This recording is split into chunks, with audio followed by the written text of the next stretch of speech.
ԱԺ պատգամավորները մասնակցել են ՆԱՏՕ-ի խորհրդարանական վեհաժողովի աշնանային նստաշրջանին։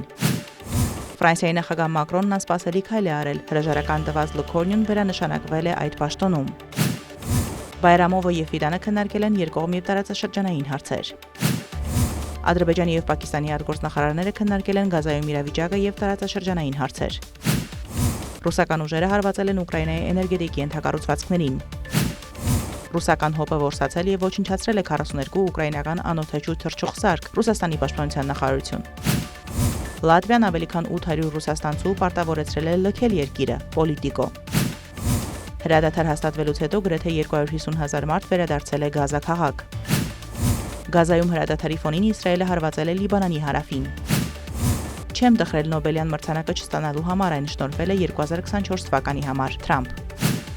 Միացյալ Նահանգները 100% մաքսատուրքեր կսահմանի Չինաստանից ներկրվող ապրանքների համար, Թրամփ։